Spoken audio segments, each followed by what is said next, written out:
Cara, eu penso assim, ó, que software bom é o software que some. O empresário médio, hoje na minha visão, é 3 ou 4 de 0 a 10. Não tem visão nenhuma de software. Porque a gente vai parar de entender que o IA não é um chat. Não é algo que você pergunta e ele te responde. O perfil ideal de um bom líder para a equipe de tecnologia. Mas hoje, a maioria é remota, né?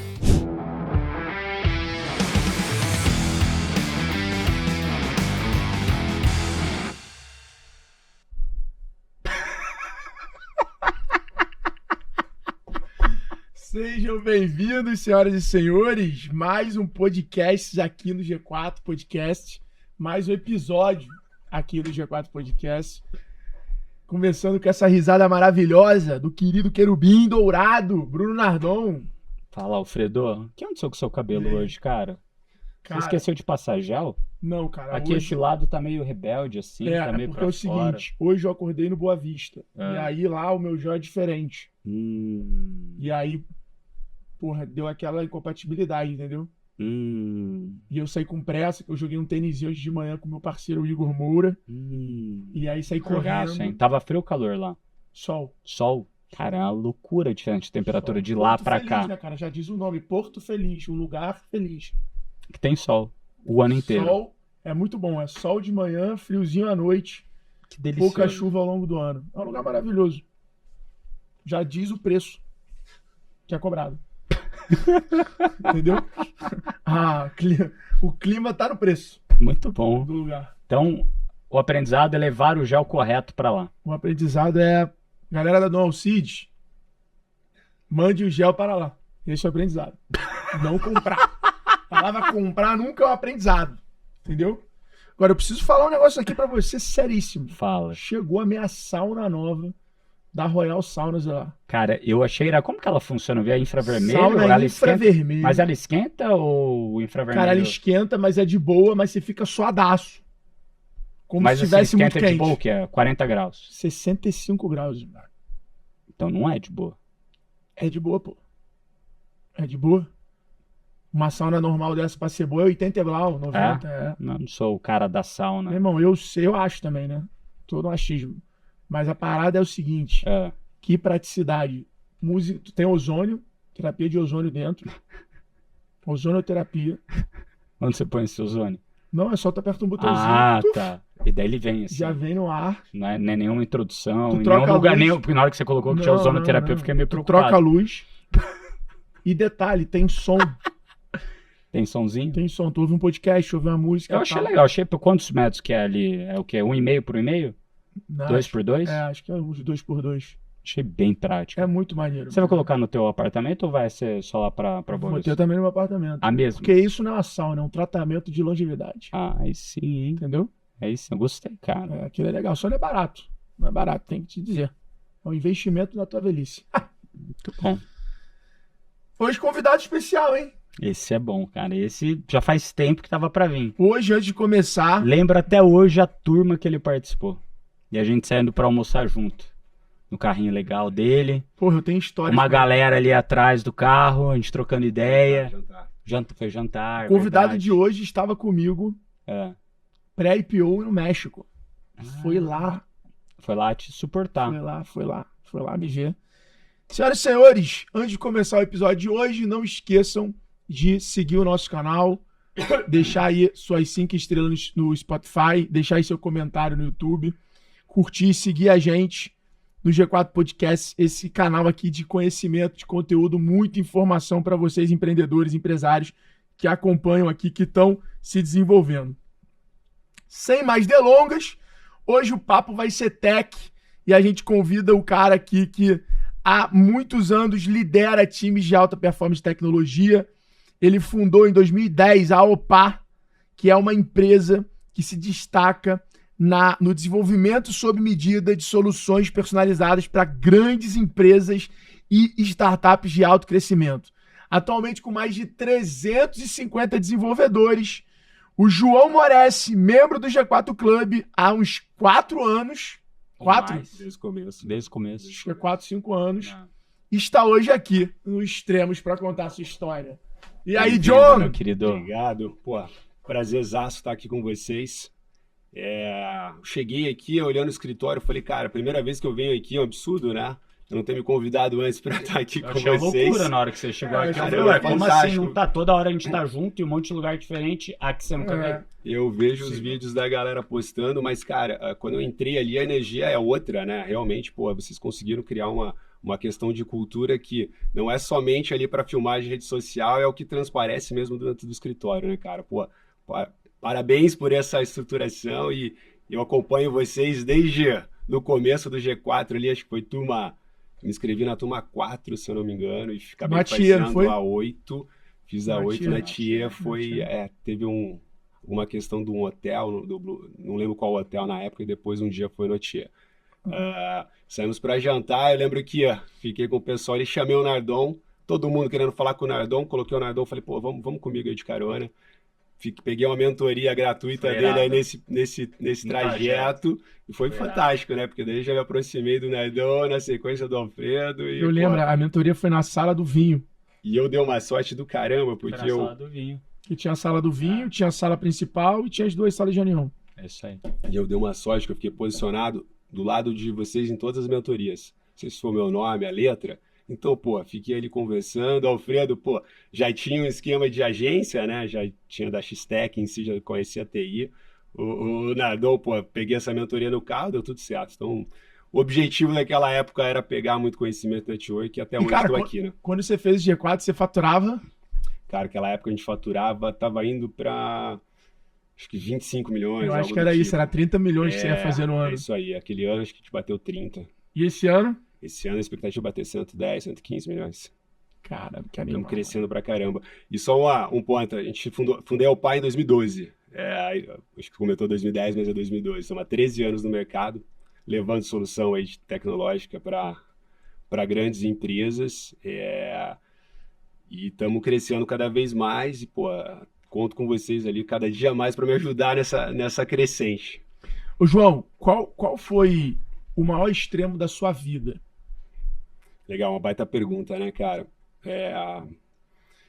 Com certeza, assim, o maior extremo da minha vida foi quando eu larguei a carreira executiva para montar o PA do zero, né? Não tem, pensando aqui, não tem outro cenário que tenha sido tão indeciso da minha vida para fazer isso, né? Por alguns motivos. Uma, que eu vinha de uma carreira executiva muito forte. Eu era referência em Oracle, em produtos de Oracle para as grandes empresas no Brasil. A Oracle tinha recentemente comprado a ABA e a empresa na qual eu trabalhava era referência nacional para isso. Então, todas as grandes empresas queriam utilizar alguns produtos, como, falar um pouquinho técnico, né? WLI, WebLogic Portal, que era ali o começo dessa estruturação e, eu consegui ter uma visão muito boa para solucionar problemas. Então, eu sempre tive essa visão. E isso fez com que a minha carreira nessa empresa, que era referência, fosse muito boa. Então, a empresa era do Rio, mas tinha um escritório pequeno em São Paulo. Quando eu comecei a trabalhar com eles aqui em São Paulo, a empresa tinha 4 pessoas. E no final, acabei ficando 3 anos lá, a empresa estava com quase 200 e estava abaixo de mim. Então, tinha ali uma consolidação, era questão para virar sócio, estava muito traçado e muito confortável se for pensar em nível executivo. Mas não era o meu sonho, né? Meu sonho era empreender e aí conseguir tomar essa decisão de sair ali da carreira executiva e montar o PA. Você, como na carreira executiva, você era o que? Era desenvolvedor lá? Você começou como nessa empresa? Eu comecei como desenvolvedor, mas rapidamente por eu ter uma área de negócios. Porque assim, a questão do empreendedorismo... Você é formado em quê? Engenharia? Sou formado em análise e desenvolvimento de sistemas pela Universidade Federal de Tecnologia do Paraná. E dentro da faculdade mesmo, montei empresa e tudo mais, então eu sempre vim com esse pensamento no negócio e também de desenvolvimento. Como eu conseguia ter essa linha de pensamento dentro dos negócios em si da empresa que eu atuava, como desenvolvedor, eu comecei a ganhar espaço. E ao mesmo tempo, de desenvolvedor rapidamente como líder técnico, estruturando a equipe, daqui a pouco já estava falando com os executivos para fazer venda de projetos e conseguir amarrar como um todo. Eu comecei como desenvolvedor e saí como diretor técnico. Então você cuidava de toda a parte técnica e você tinha um time de vendas que você era par teu? Tinha um par meu de vendas, Mas, assim, eu também atuava muito forte na parte de pré-venda e uma pós-venda ali também. E qual foi a virada de chave que você falou, cara, quero agora ter o meu? Foi você ter crescido junto com a empresa e visto, pô, é simples, né? Vou colocar entre aspas aqui. É simples fazer isso. Eu tenho um ativo muito importante. Talvez aqui, se eu seguir um caminho de sócio, não vai fazer sentido. O que estava passando na sua cabeça na época que você falou, pô, vou abrir o meu? Cara, é o sonho de empreender. Sempre tive esse sonho de empreender, de fazer um negócio. Mas aí você não estava empreendendo?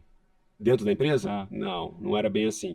Porque mesmo tendo uma responsabilidade muito grande dentro daquela empresa, não tinha tomadas de decisão estratégicas de negócio. Perfeito. E era uma empresa já de 30 anos. Pô, imagina, 2009 isso, 2010, né, 2009, 10, era uma empresa, quando eu entrei, né, era uma empresa de 30 anos, familiar, ou seja, eles estavam desde o começo mesmo de tecnologia.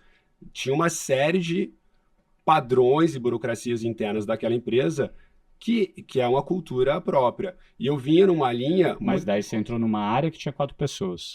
Eu entrei na unidade de São Paulo, que tinha 4 pessoas. Tá bom. Mas a empresa já era muito maior que isso. Muito maior, a empresa devia ter uns 200 funcionários. Entendi. O escritório São Paulo tinha 4 pessoas. E depois chegou até 200. Em São Paulo. Perfeito. Então eu trouxe toda a parte técnica de desenvolvimento Perfeito. de software para São Paulo. Perfeito, dentro entendi dessa estruturação. Mas era muito diferente o empreendedorismo dentro da empresa como o que eu apliquei. Eu acredito muito que existem sim formas de você empreender dentro do seu próprio negócio, mas ali naquela situação, naquelas circunstâncias, eu não conseguia fazer isso. E o meu objetivo sempre foi ter o meu negócio em si. Eu lembro que eu sou do interior, né, de Botucatu, e quando eu vinha para o litoral de São Paulo, eu passava por essa região, inclusive, que é aqui do G4, também que é da UPA, hoje ali no WTC. E eu olhava para os prédios e falava, caralho, quando eu crescer eu vou ter uma empresa aqui, eu vou ter um negócio aqui. Coincidentemente ou não, o destino fez com que a UPA fosse exatamente nesse endereço, e quando eu vi os prédios subindo ali, que eu era criança, eu estou situado hoje a UPA dentro de um dos principais prédios da América Latina, que é o WTC. Legal. Muita influência do Alfredo, inclusive, que sempre me pegou. A gente sempre teve muito bem posicionado, endereço nobre, né? Tipo, na Berrini em si, a gente sempre teve nessa região, mas o Alfredo me falava, pô, tu tem que investir em escritório, tem que estar com um escritório bonito ali, pô, tu tem que... de empresa de tech é marketing, pô. E a gente estava sempre ali num escritório mais antigo, né? E aí, hoje, pô, a gente tem 2 conjuntos gigantes ali, mais de 1.000 metros quadrados, dentro da WTC, a puta vista da Ponte Estaiada, que é referência de São Paulo, então a gente está bem estruturado e assim, quando eu olho para trás, eu vejo aquele sentimento, pô, é exatamente o que acontecia. Então, acho que é muito aquele futuro declarado ali do que vinha pela frente. Agora, João, qual foi o maior extremo da OPA? Esse é o da tua vida, mas e na história da OPA? São 13 anos aí. Qual foi o maior extremo que vocês já passaram? Cara, perfeito. Acho que assim, eu acho que tem um pouco do que eu falei como o extremo da OPA também, porque se eu tivesse tomado a decisão errada, a OPA não teria nascido, né? Mas o principal ponto, cara, é quando você toma a decisão entre crescer ou ficar pequeno dentro de uma entrega mais boutique, uma entrega mais setorizada. Eu tive uns sócios no começo mais técnico, depois de um tempo eu convidei eles para fazer parte do negócio, e eles tinham uma visão muito mais estrutural, tipo, de entregar pequenos projetos para poucos clientes com uma tecnologia única. E focado em quê? Não na necessidade, por conta de alguns problemas que a gente tem de contratação de profissionais, de capital e tudo mais, né? Só que naquela tomada de decisão ali eu falei, não, cara, a empresa ela tem que crescer para resolver problemas dos nossos clientes. Não é focar em dinheiro somente, mas crescer para virar referência. E nisso, acho que foi uma virada de chave, porque mudou toda a forma de pensamento organizacional, né? Tipo, a gente teve que pensar em como gerar fluxo de caixa, pensar em como contratar mais profissionais, pensar em não ter ali uma performance tão direcionada à entrega somente, mas pensar no futuro. Então, acredito que esse ponto ali, mais ou menos em 2015, foi a grande virada de chave, que acho que foi também o ponto que a gente mais começou a rampar em relação ao desenvolvimento. Chegamos a crescer, por exemplo, de um ano para o outro, 15 milhões. A gente faturava 5, fomos para 15 de faturamento. Depois de 15, fomos para 30, que é mais ou menos o ano do G4. Então, a gente começou a dobrar a empresa em tamanho de faturamento e tamanho de profissionais também de colaborador, depois dessa tomada de decisão realmente da gente expandir. E um dos pontos principais de dificuldade que a gente vê isso é, cara, escalar não é tão difícil, né? Crescer no mercado, o mercado me ensinou que crescer não é tão difícil. Mas você crescer com operacional bem feito, com cultura alinhada, com entrega de qualidade, é aí que está a grande dificuldade.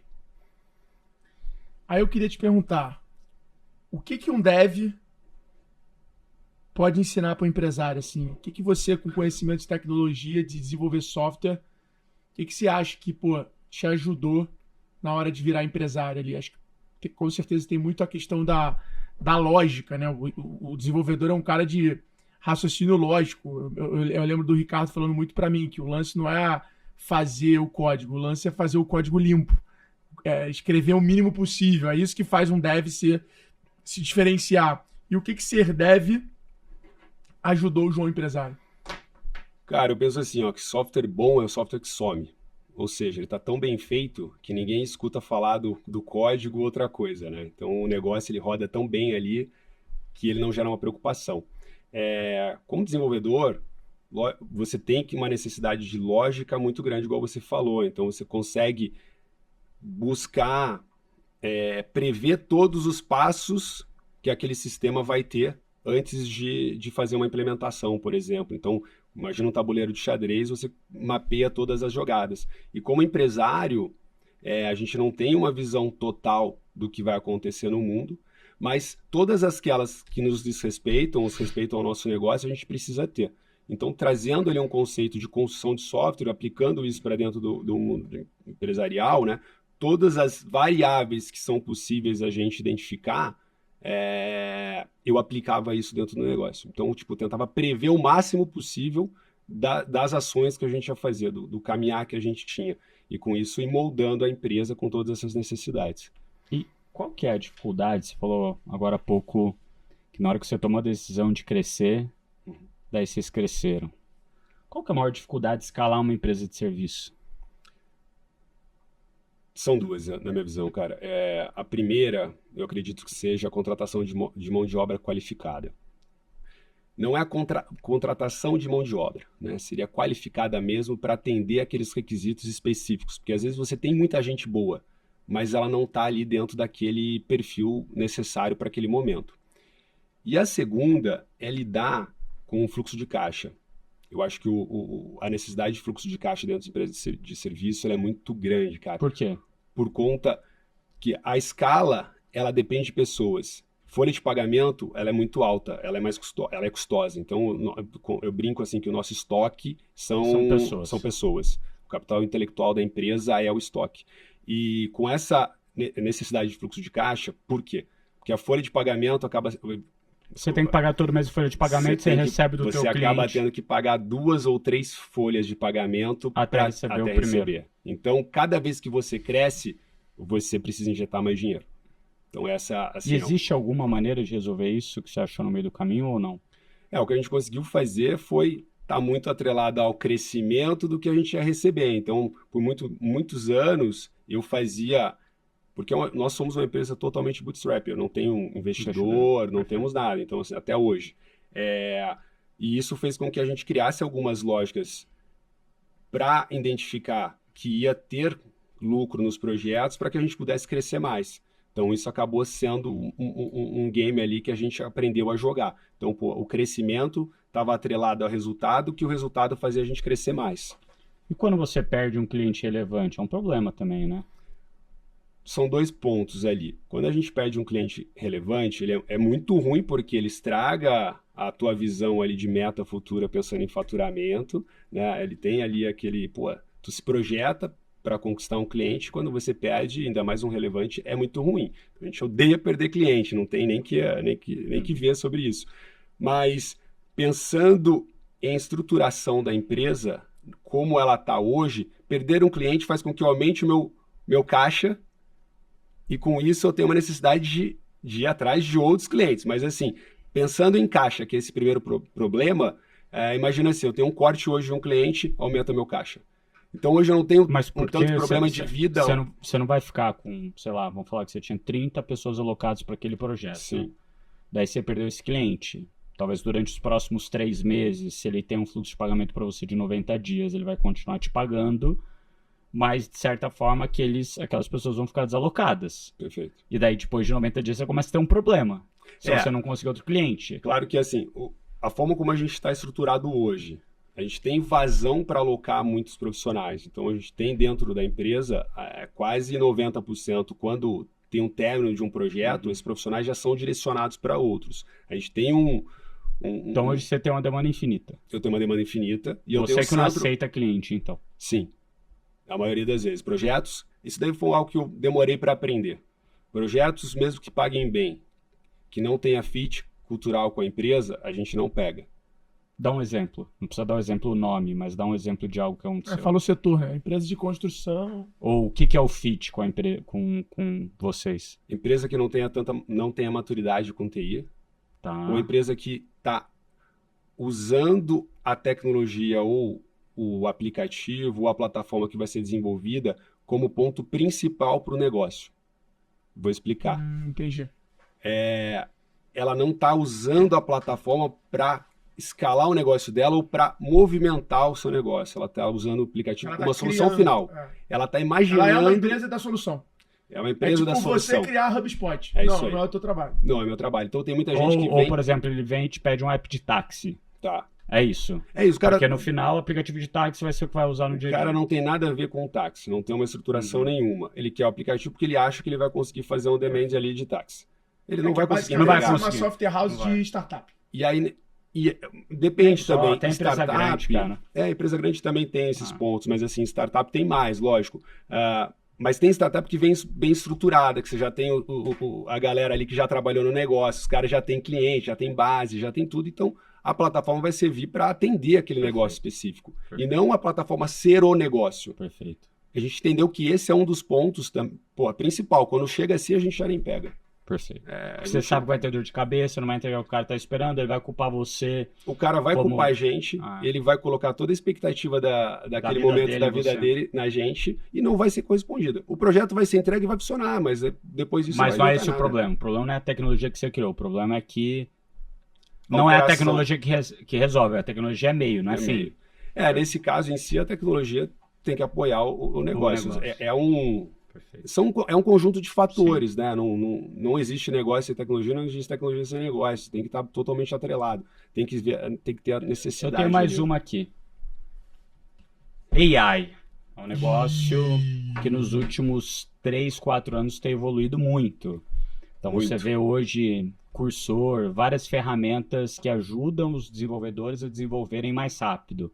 Eu vi um post esses dias do Henrique do Bugras falando sobre isso, falando que ele faz com que o time dele utilize as ferramentas para codar. Então, os desenvolvedores, cara, quero que vocês usem as ferramentas sim, mas eu quero que você revise e garante que esse código tem maturidade, tem qualidade, que tenha segurança, assim por diante. E aqui no próprio G4, né, a gente tem desenvolvido muita coisa com AI. Então, uma pessoa que tem um conhecimento intermediário de desenvolvimento, não um dev, ele consegue desenvolver ferramentas super completas, que no fim do dia é muito mais uma pessoa de negócios com conhecimento de tecnologia que consegue desenvolver bem, depois ele passa pelo nosso time de segurança para garantir que está tudo redondo, né, para a gente também não ter nenhum problema. Mas a gente vê que o ganho de produtividade é relevante. Como que vocês têm visto AI no negócio de vocês para ajudar o teu time de desenvolvimento a desenvolver mais rápido, melhor, mais eficiente? Cara, para qualquer negócio, se não tiver AI daqui para frente, o negócio vai morrer. Isso é fato. E aí tem que ser utilizado para tudo, para todos os departamentos e todas as empresas. Para desenvolvimento de software, a mesma coisa. Se a gente não utilizar a velocidade e a forma como a IA pode ajudar em padrões, em formas que antes era muito manual, a gente também vai ter um problema. Isso vem eu enxergo com muitos bons olhos assim, essa evolução. Antigamente, quando você olhava a evolução tecnológica como um todo, demorava muito, né? Primeira máquina computacional ali que foi criada de computação, acho que foi 1800, se eu não me engano. Depois uma memória magnética foi quase 100 anos depois, 1900. Demorou 100 anos para ter uma evolução tecnológica. Agora não.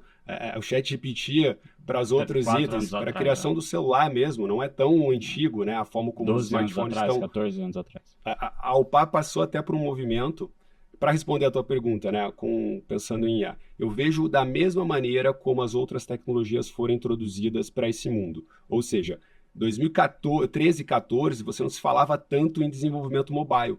Poucas empresas tinham esse conceito. E veio até numa estruturação, pensando no mundo corporate, de mobile first. Então, você fazia a introdução de toda a tua regra de negócio, primeiramente para o mobile, para depois exportar isso para a plataforma web. E você via isso no crescente. A mesma coisa é agora. As empresas precisam realmente começar a utilizar IA para fins dos negócios. E quando eu olho para a linha de desenvolvimento de software, é a mesma coisa quando você olha uma tecnologia antiga, um COBOL, um C, até mesmo um C++, que você tinha ali uma estruturação muito diferente de desenvolvimento e criação de programas lógicos. Depois você veio ali com a Boolean, criando o Delphi, com a Microsoft, com o Visual Studio, que já era uma construção de software com janelas, que você puxava um botãozinho ali. Naquela época, cara, eu escutei muito assim, o desenvolvedor vai sumir, não vai precisar mais de desenvolvedor. Isso há 15 anos atrás, quando eu fazia faculdade ainda. Então, antes, né, até durante a faculdade, vendo esse ponto. É a mesma coisa agora. O que vai diferenciar, cara? É o desenvolvedor que realmente conhece o negócio. É aquele cara que é especialista em identificar a solução do software para o negócio em si. E a IA vem para ajudar e acelerar esse movimento. Muito bom. Agora aqui, qual foi a decisão mais ousada que você tomou na tua carreira? Assim, qual foi a situação e a tua decisão extremamente ousada? Que você pensou, se der errado, Deu.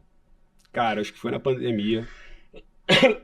Na pandemia que a maioria das empresas ali reduzindo jornada de trabalho, no começo, né, dela, colocando a galera em espera, projetos travados, e a gente falou, cara, vamos assumir isso, não vamos demitir ninguém, vamos conseguir fazer uma gestão aqui de horas trabalhadas para esse volume ali de projetos que a gente tem, e vamos mudar um pouco o nosso cenário. A gente tinha uma visão de olhar muito para os projetos das empresas grandes e projetos maduros, igual eu falei. Falei, cara, vamos trocar um pouquinho isso, vamos olhar as empresas pequenas também e vamos ver como elas estão precisando de tecnologia nesse momento e vamos usar essa carga de trabalho que a gente tem para também acelerar essa galera e digitalizar, porque vai ser um movimento também com a pandemia, a gente olhando aquilo, que vai precisar de muita TI, né? Então foi um movimento que a gente fez de tentar bancar isso por 3, 4 meses e que, se fosse um movimento que não desse certo, provavelmente afetaria muito a empresa, os nossos resultados, o nosso caixa. Eu acredito ali que foi um movimento bem complexo, mas que deu certo. Mas eu acredito que tenha sido o principal ali. Cara, por que alguém te contrata e não cria internamente esse time? Boa pergunta. Fazem direto essa.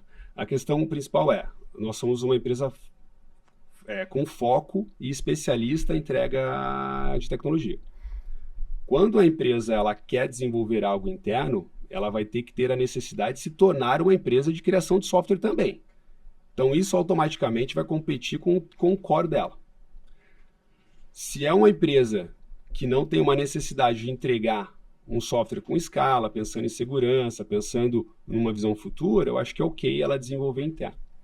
Quando você vai pensar em empresas que têm uma necessidade grande de olhar um domínio do digital, do código em si que vai ser criado, ela tem uma necessidade de contar com um especialista. E aí a gente entra muito nessa parte especialista. Mas não só isso, a gente atende, a maioria das empresas que a gente atende, elas têm sim área interna, mas é uma área de gestão e uma área de estruturação, que cuida muito do core.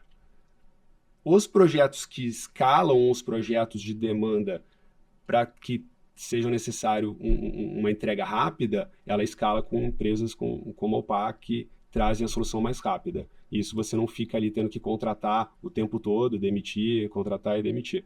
Então a gente traz essa visão de estruturação, velocidade, escala e maturidade. Hoje, quando você olha a maioria do nosso perfil de cliente ideal aqui, os clientes que passam pelo G4, você conhece muitos deles por participar do clube, etc. Tá em várias turmas aí. Você vê que são empresas médias que entendem que tecnologia é quase aquele departamento de suporte. Sim. Os meninos ali da informática. Né? Que vai trazer o computador aqui, colocar, fazer o login, o que vai liberar lá o celular para a turma usar, quem precisa. A gente entende que esse é um grande erro, que tecnologia, na verdade, quando você pensa que você traz pessoas boas para o teu time, coloca bons processos para essas pessoas trabalharem de uma maneira igual, entregar resultado com previsibilidade, depois você coloca tecnologia para escalar esses processos que tomam muito tempo do time. E o ganho de eficiência que você tem nisso é gigantesco. Posso dar infinitos exemplos de todas as empresas que eu já passei, o quanto que tecnologia, não como produto final para o cliente, mas como produto interno, meio para ganhar eficiência na companhia, é muito relevante. Quando você faz uma comparação com uma indústria que coloca uma máquina que faz o trabalho de 20, 30 pessoas muito mais rápido, muito melhor, é a mesma coisa quando você pensa em tecnologia para dentro da tua empresa. Cara, só complementando o que você falou, é uma coisa que o Mariano falava já há quase 5, 6 anos atrás, tem muito negócio ou otimização que nasce de você ter conhecimento que aquela tecnologia existe. Sim. Exatamente. Então tem muita coisa que você pode fazer na tua empresa que é só você contratar um software.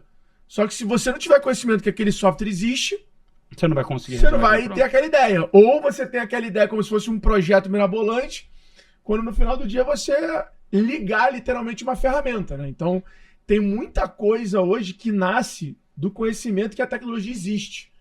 E é por isso até que tem um comportamento de cada vez mais ter pessoas de tecnologias em cadeiras estratégicas. Porque de acordo com a tecnologia que já existe, a tua estratégia pode ser completamente diferente. Perfeito. E aí não é alguém pensando em negócio e delegando para a área de tech.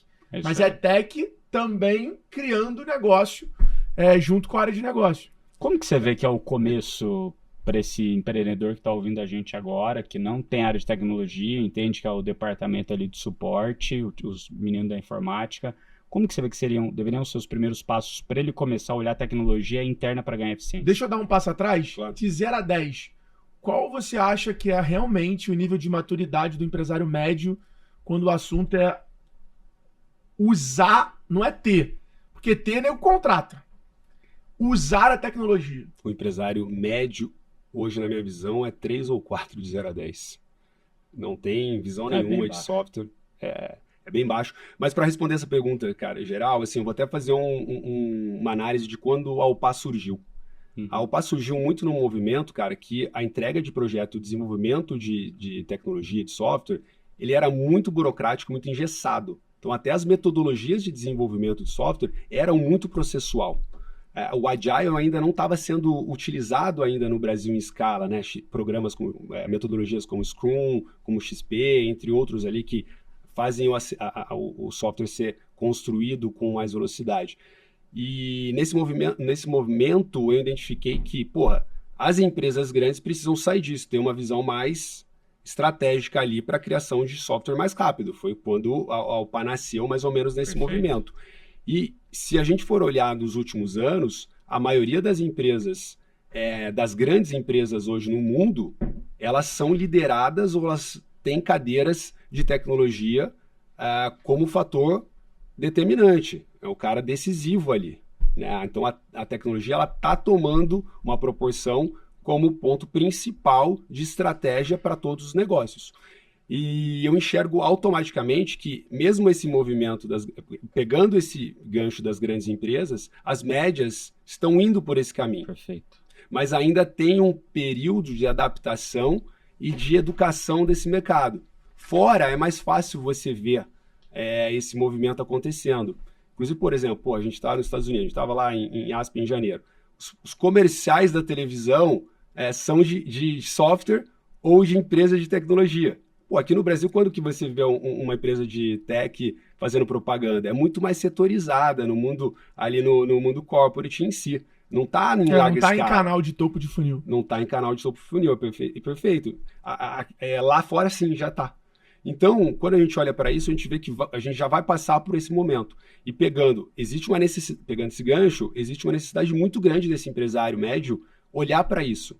porque o negócio dele vai ser pautado dessa forma nos próximos anos. Ainda mais com a chegada e aceleração da IA. Cara, eu acho que assim, essa diferença é muito grande que a gente vê nos Estados Unidos e Brasil como um todo, que vem de uma base que é o custo de mão de obra lá e aqui. O custo de mão de obra lá é infinitamente maior do que o custo de mão de obra aqui no Brasil. Sim.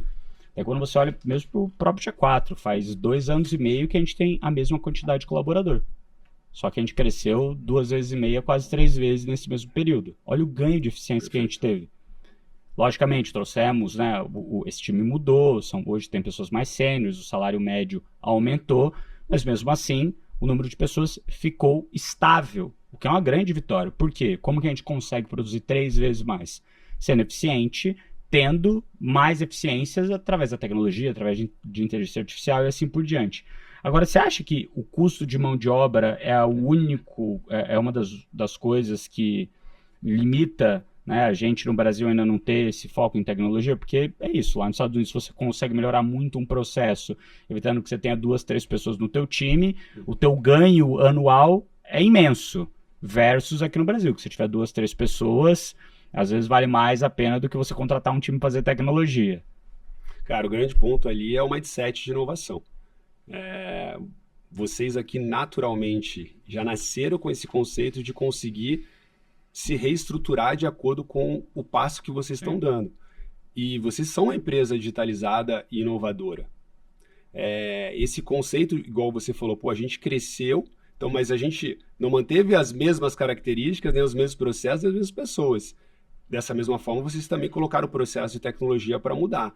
Então, acredito que a grande dificuldade que a gente tem não é custo de mão de obra, nem o desenvolvedor em si, nem a qualidade desse desenvolvedor. É sim o mindset do empreendedor ou do cara que tem a tomada de decisão, não olhar para a tecnologia ou não olhar para a inovação dentro dos seus processos. Por quê? Porque a maioria das empresas confundem inovação com criação. E aí o cara está o tempo todo pensando que ele tem que criar algo novo. Perfeito. Mas não, ele tem que inovar dentro do que ele já tem, ou seja, né? Se tornar mais eficiente, com menos tempo fazer a mesma coisa. O cara não olha isso. Que é um problema do mundo de desenvolvimento de software, né? Que você às vezes coloca o teu time todo para, sempre criar a próxima versão do teu software. Uhum. E aí você esquece às vezes de fazer a sua versão atual melhor. A sua versão atual mais econômica, mais eficiente, com menos manutenção, com menos bug.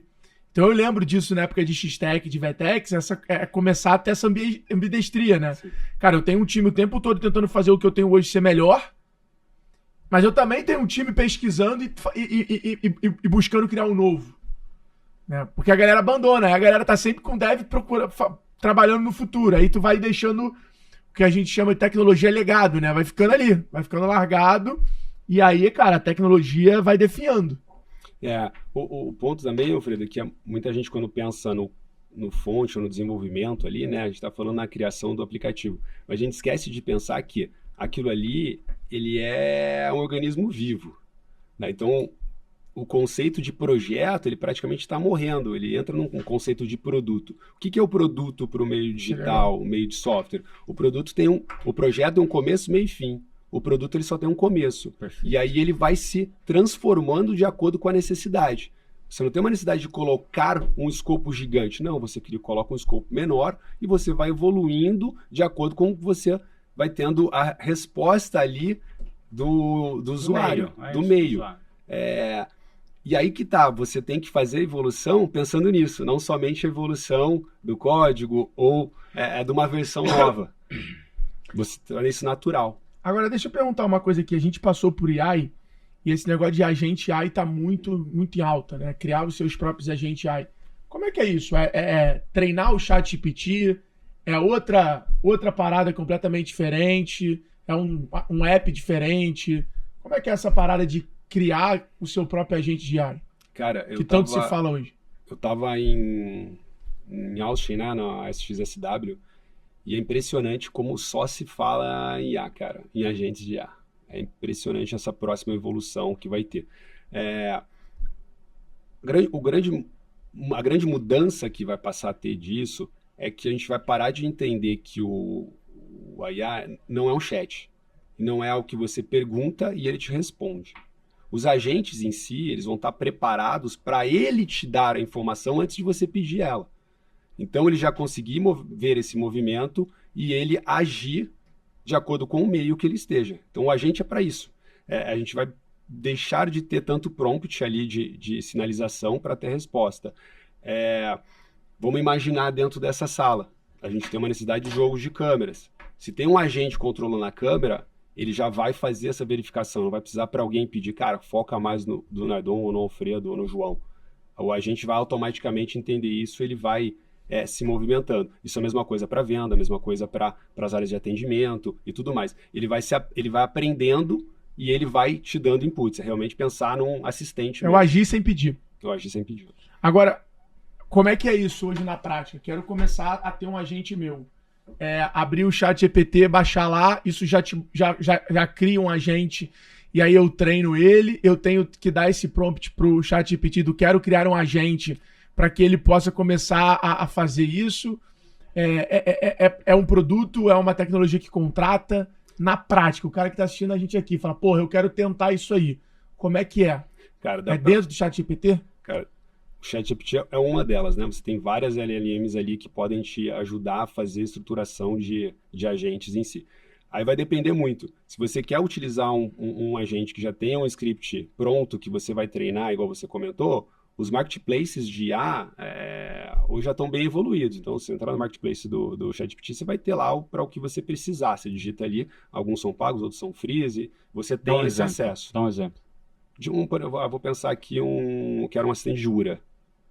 Jura, que é para atendimento. Vamos pensar assim, ligação, atendimento de cobrança. Então, automaticamente, esse chat vai ler ali uma base pré-determinada e ele vai fazer uma ligação de voz para fazer uma cobrança, dizendo, pô, não identifiquei o teu pagamento. Então, você já consegue ter isso de um agente pronto ali dentro do marketplace do ChatGPT. Ou seja, são desenvolvedores que desenvolveram aplicações para resolver esse caso de uso em específico que você treina com uma base tua e com parâmetros teus, é isso? Perfeito, é isso mesmo. O ChatGPT, ele te entrega naturalmente a infraestrutura e a forma lógica ali de processar o aplicativo isso. Para fazer isso. Agora, pensando em evolução de agentes, igual o Alfredo comentou, isso você vai ter que fazer a criação disso mesmo, né? Então, você vai desenvolver esse agente baseado no teu negócio.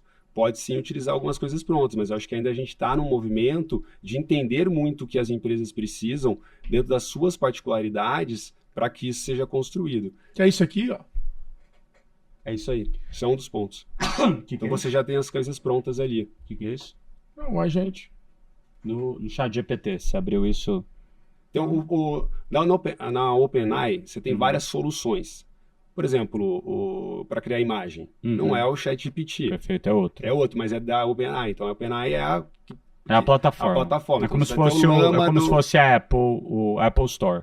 Como se fosse a Apple Store. Daí dentro da Apple Store você tem um aplicativo que é o ChatGPT para você conversar e base de dados e perguntas igual você pergunta para o Google, mas com respostas mais assertivas. Daí você vai ter um que é para imagem, daí você vai ter um que é para URA e assim por diante. Perfeito, ele vai usar a mesma base. Você pode ter um para nutricionista, você pode ter um para médico, você pode ter um para treinador de Ironman. Você vai ter para tudo. Para tudo. Para tudo. Então vai virar como se fosse a Apple Store. Você deu um bom exemplo ali. Você vai ter um aplicativo que você pode baixar. Você me achou. Boa. O Alfredo já está usando ali. Mas isso ainda está muito embrionário. Isso daí é muito assim, uma casca que facilita um cenário final que você poderia utilizar ali dentro do ChatGPT. Qual que é o grande desafio, cara? É as empresas realmente conhecerem o que é utilizar uma inteligência artificial. Porque, na maioria das vezes, elas estão usando software, ou usando um conceito de RPA, né, que é uma automatização via robôs ali, de lógico, para fazer uma tarefa repetitiva. Não utilizar a inteligência artificial para fazer uma programação, para fazer uma validação de algo que já existe, né? É um pouquinho diferente. O objetivo é você conseguir ter respostas rápidas e fazer com que a máquina pense para você. Não é você treinar a máquina para que ela responda a mesma coisa o tempo todo. Então, acho que o grande desafio é esse, assim, você conseguir pensar no teu negócio, identificar dentro do teu negócio as oportunidades que tem, ou seja, fazer um assessment dentro do teu basicamente, negócio. O que você está falando é o seguinte, hoje as empresas usam RPA que é como se você tivesse um analista / estagiário na Isso, tua empresa, exato. que ele só repete aquilo que você mandou ele fazer. O que você quer são mais diretores que consigam pensar fora da caixa e que também consigam executar, mas que muitas vezes é como ele pensa em resolver aquele problema novo que você tem antes de você perguntar para ele. É isso. A Exatamente. diferença é que antes a gente tinha muito estagiário, agora a gente quer ter um monte de diretor. E o agente AI tem mais cara de diretor do que estagiário. Ou a AI no futuro teria mais cara de Perfeito. diretor do que estagiário. A gente vai conseguir montar todos os padrões, né? O cara do estratégico, o cara tático E o operacional. e o operacional. Dentro dos agentes você vai ter cada um ali. Fazendo e aí o seu vai papel. ter essas especialidades. Então, talvez o cara do estratégico vai pensar, é para lá que a gente tem que ir, vai dar o comando pro tático, que vai dividir em tarefas diferentes, que vai jogar pro operacional, para vários robôs diferentes, agentes diferentes que eles vão fazer, dar resposta para cá, esse cara vai trabalhar aquilo, jogar a resposta para cima, Exatamente. e vai fazer esse loop continuar Você acontecendo. cria um organograma empresarial e coloca agentes de IA ali para ir trabalhando Acabou. a decisão. Vou João. pôr uns desses aqui para gravar podcast no lugar. O que você acha, Alfredo? Não, vai perder o... Perder a ponto tem principal. O querubim dourado, vai ser o querubim digital. Vai ter risada. Não Essa risada sua inicial duvido que o alguma IA jingle, faça. exato. O jingle é muito específico. Faz nada. É só ele ouvir 10 aí Faz eu fazendo e já faz uma nova. Vai uns 10 anos ainda para conseguir reproduzir essa tua risada. Ô, João, e qual o perfil de um bom líder de tecnologia para uma empresa média? Cara, Quais são as o cara tem que ser... características, skills? Quando você diz líder, assim, tem várias frentes ali de trabalho, né? Vamos pensar um líder que tenha responsabilidade tanto de negócio quanto de entregas, né? Então é um cara que realmente saiba desenvolver, é um cara que tem uma vivência em infraestrutura, ou seja, tem uma noção de cloud, já tenha vivido ali um operacional de servidores e é um cara que saiba falar de negócio. E tem um ponto principal também que é mais difícil, né? Gestão de equipe. É o cara que sabe gerenciar equipes. Então esse é o perfil ideal de um bom líder para a equipe de tecnologia. Qual a empresa case assim que você admira hoje, assim, que tem uma estrutura, tem um processo de inovação, de desenvolvimento? No Brasil hoje, mais 3 empresas assim que você fala, cara, porra, essa empresa aqui eu acho que ela consegue, porra, manter o core bom, traz opcionalidade boa, tá sempre inovando. Cara, vou citar 3.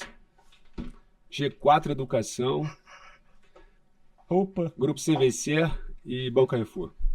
Eu acho que são empresas que têm uma estruturação bem legal assim dentro de desenvolvimento de software, pensam no seu negócio tanto offline quanto online, tem uma visão de evolução, um padrão de equipe, pensam em estruturar novas tecnologias, mas ao mesmo tempo respeitando que essa nova tecnologia ela pode não ser necessária para aquele momento ideal da empresa, não ficam correndo atrás de pontos hypados, ou seja, tipo, não é porque o desenvolvedor viu lá que tem um framework novo que vai sair usando. Então tem várias características ali que eu considero elas bem inovadoras dentro dessa parte de software. Muito bom. Deixa eu mudar aqui um pouco a direção das perguntas. Você já está à frente da companhia desde 2012. Então são 13 anos já aí nessa vertente. Batalha. Como que você renova suas ambições constantemente para continuar sendo o líder que a sua empresa precisa que você seja? Cara, muito legal isso, né? E observo que eu passo por isso várias vezes, são vários períodos por alguns anos, né? E conforme a empresa vai crescendo, a gente eu como líder ali, como gestor principal da empresa, as minhas responsabilidades, elas vão mudando de acordo com o crescimento da empresa. Hoje, eu tenho um padrão muito mais estratégico e uma visão muito mais de institucional do que eu tinha 3 anos atrás.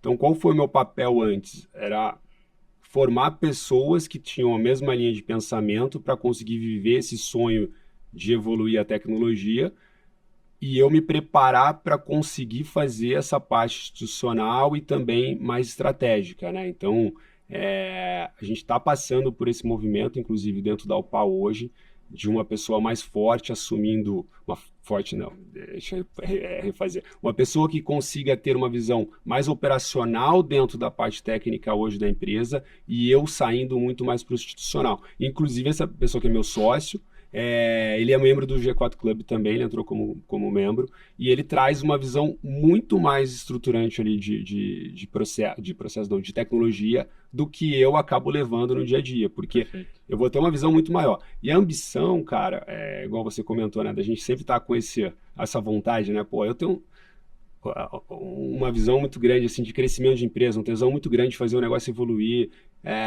então, essa mudança de cargo também vai fazendo com que a gente consiga manter essa visão de crescimento. E o desafio que você tem de manter a cultura numa companhia, ainda mais numa companhia que 90%, talvez 95% do teu time sejam desenvolvedores que toda hora estão... Home office. né? Porque tá na empresa do cara, então estão querendo mais benefícios. É business officer. Bom, vamos Conta lá. pra gente esse desafio. O ponto que o Alfredo falou é bem interessante. Mas a maioria dos nossos desenvolvedores estão na UPA ou na estrutura da UPA. Mas hoje a maioria é remota, né? 90% ali, mas é dentro da nossa estrutura atendendo os nossos clientes. Até mesmo a parte de alocação de profissional. Porque quando a gente monta o time para o cliente, ele, precisa de um Java, preciso de um React, preciso de um Flutter. A gente monta esses caras, eles estão muito mais na nossa estrutura do que do próprio cliente. Mas a gente conseguiu montar uma forma de trabalho, um processo que seja muito mais humano, mesmo sendo dentro da parte de remota, né? Igual o Alfredo comentou, para manter essa cultura. E é o grande desafio que a gente tem nessa vida moderna digital, né? Você conseguir fazer com que o cara tenha tesão de trabalhar na empresa, queira trabalhar na empresa e vai continuar sem às vezes ver a pessoa pessoalmente por um ano, né? Então, quando a gente faz ali alguns encontros durante o ano, tem pessoas que falam, falo com os caras já há 2 anos, é a primeira vez que eu estou apertando a mão. Então, é algo que a gente busca ali trazer uma recorrência maior para ter essa energia toda que eu comentei, que eu vi aqui quando a gente entrou do G4 ali, a galera ali movimentando e tudo mais. Dentro de dev hoje, a gente tem essa dificuldade, né? E o que a gente faz na empresa é todas as áreas que não estão totalmente relacionadas com a entrega de profissionais, né, que esteja atrelada ao cliente em si, a gente roda dentro do escritório.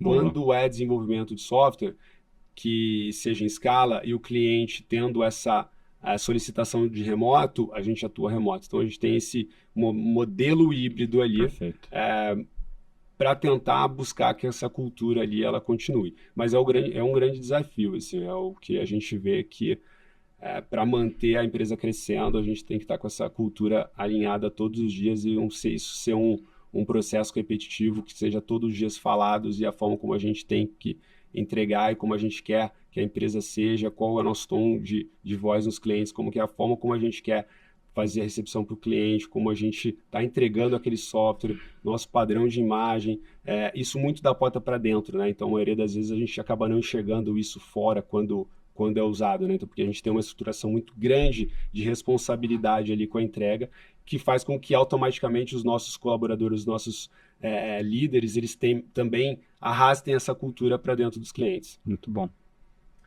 João, bate bola aqui. Estamos chegando no final desse episódio. Tava bom, hein? Passar rápido demais, cara. Boa. Bate bola. Bora. Um erro que quase custou o teu negócio. Ixi, isso é pesado. Pesado. Não olhar para a segurança de desenvolvimento de software. Acho que teve alguns momentos ali que a gente começou a criar muito rápido e atender os clientes, por mais que seja uma necessidade e uma solicitação de alguns momentos de criação de uma plataforma, quando você comete alguns erros básicos de não olhar, isso daí pode custar um negócio. O que você deixou de ser quando você cresceu? Boa pergunta. Eu acho que eu deixei de ser Pobre. tão ansioso e preocupado com as coisas que eu não podia controlar. Qual é o conselho que todo empreendedor ouve, mas você aprendeu a ignorar? todo empreendedor ouve que eu aprendi a ignorar. Nossa, aqui é pegadinha, mano. Pegadinha. Que o sucesso é só dinheiro. Se você começasse a upar do zero, o que você faria diferente? Cara, acho que eu não faria nada diferente. Eu acho que eu faria... Quando eu olho para essa trajetória, eu vejo que todos os pontos que nos trouxeram até aqui, eles não são os mesmos que não vão nos levar para frente, mas eles me trouxe muita bagagem e experiência para que a gente esteja preparado para ir para frente. Eu teria feito um negócio diferente quando ele conheceu a gente. Ter colocado a gente de sócio. Tá maluco. Muito ruim. Vai ter uma chance ainda. Tá em chance.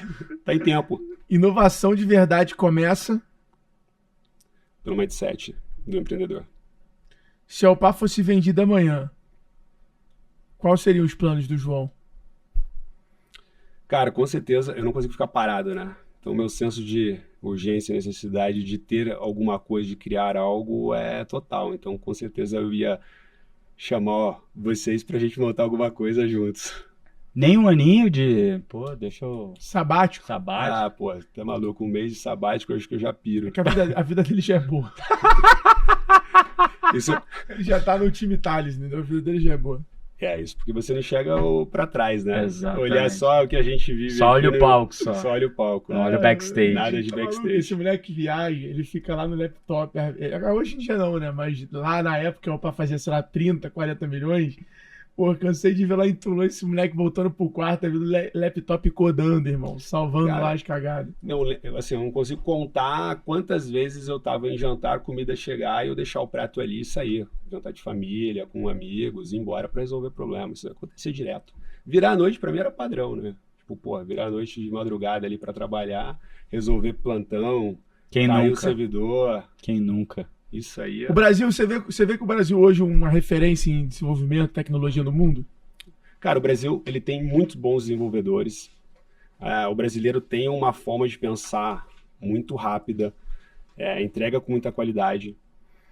Mas a gente tem um ponto ainda, cara, que como o brasileiro ele precisa evoluir muito dentro da sua parte econômica, essa briga que a gente tem com relação à necessidade da maioria dos desenvolvedores, das pessoas pelo padrão financeiro e tudo mais, isso faz com que atrase muito a nossa evolução tecnológica. Porque a maioria das empresas dentro do Brasil, elas têm que disputar os mesmos recursos.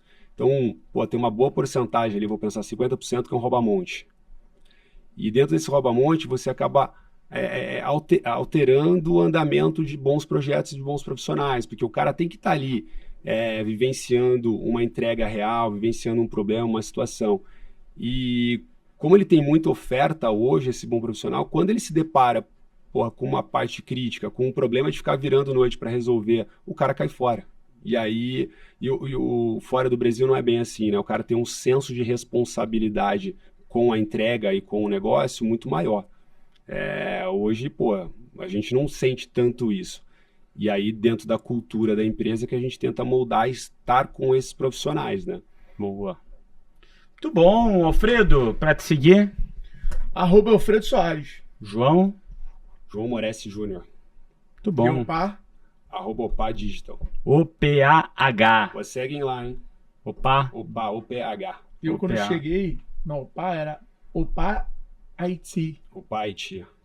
Participei dessa transformação. Amém. O Alfredo falou, tira esse IT. Falei, esse IT não faz sentido nenhum, pelo amor de Deus. Aí eu falei pra ele assim, pô, você tá querendo ser igual o cara do Napster virando pro Zuckerberg, né? Tira o D. The Face. E brilhou, né? Brilhou, pô. Deu certo. Hoje obrigado, opa, galera. Fala opa, pô. Turma, mais um episódio aqui do Extremos pra vocês. Não esquece de deixar a sua indicação aqui no Spotify, deixe seus comentários e segue nosso canal no YouTube. Lembrando que o G4 Podcast é esse hub de conteúdo, informação, conhecimento para que você possa se desenvolver como líder, como dono e como profissional. Então, espero que vocês tenham curtido e até o próximo conteúdo. Tamo junto e bora vender. Valeu, Joãozinho. Valeu, João.